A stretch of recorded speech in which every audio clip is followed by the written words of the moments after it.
This video was recorded with the AverMedia Live Gamer Portable. Skip it up and that up. First off, huge, delicious shout out to Gamersgate and G2PO and Tony Steeman of G2PO. They hooked me up with copies of Saints Row 4 and of Splinter Cell Blacklist, which for some reason isn't getting along with my computer right now, but once I get that ironed out, I'll show you a gameplay of that.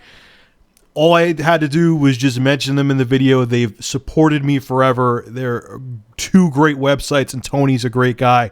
I'll have links below to both G2PO and Gamersgate.com. They have awesome deals on games there, and they give you keys for Steam, Origin, and Uplay as well. Actually, you have to download the full game from Uplay, but check out Gamersgate.com. Check out G2PO, and it supports me. That's all I had to do was mention them.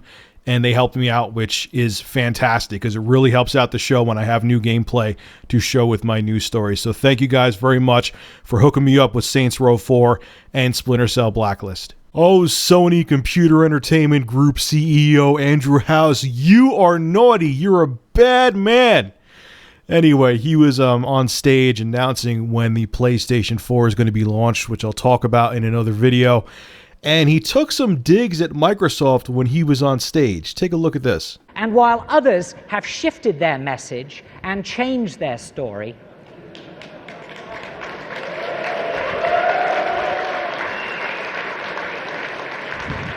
we were consistent in maintaining policies and a model that is fair and in tune with consumer desires. We strove to deliver a platform that offers the consumer both innovation and great value. Now, yeah, you got to give Sony credit. They've been consistent from the announcement of the PlayStation 4. You know, they haven't added in crazy DRM and then did a 180 on it like Microsoft did. They didn't have all these other crazy policies. They aren't trying to force a camera down your throat. They're doing a lot of the right things.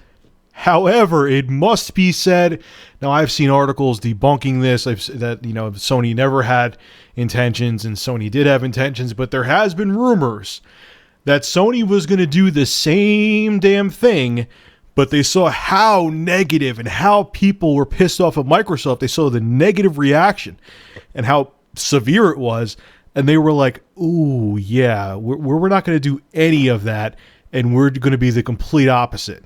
Now, is it true? I don't know. I've seen articles saying that it's totally not true. Sony had this whole consumer-oriented mindset from the beginning, and then I see articles, hell yeah, it was true. They were going to do the same thing, but at the last minute, they scrapped it. I don't know, whatever the case may be. But point being is that Sony did everything right with the announcement of the PS4. You know, it was like Microsoft, I know they didn't do it on purpose, but it was like, you know what, you totally screwed up with the launch of the PlayStation 3. We're going to totally botch up the launch of the Xbox One and just hand this to you, Sony. We are going to spread our ass cheeks and let you put your metaphorical schlong right up there. Ask us if it hurts, and we're just going to take this pounding from you. But anyway, enough of me giving perverted analogies. The bottom line is, it's going to be a very interesting generation now. Now that Microsoft did a complete 180 on all their policies, including the fact now that you do not need to have the Kinect connected, no pun intended. You don't even, you could just put that worthless piece of plastic back in the box, you know, and the fact they are going to have good games for the Xbox One.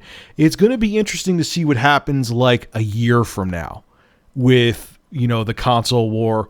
With all three of them, with the Wii U, the Xbox One, the PS4, it's going to be interesting to see how much, you know, those exclusive, you know, Wii U titles are going to help out the Wii U. It's going to be interesting to see, say Microsoft comes out with a Kinectless bundle.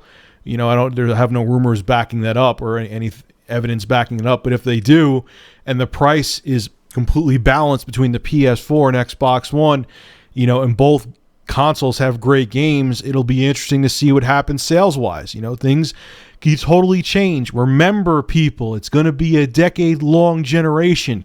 We do not know what's going to happen tomorrow, let alone 10 years from now or 7 years from now. So it's going to be interesting to see what happens. Sony did everything right with the launch. Let's see if they keep it going. And let's see if Microsoft doesn't do anything else stupid. But anyway, folks, make sure to rate, comment, favorite, and subscribe. And as always, thank you for supporting Review Tech USA. Have a good one.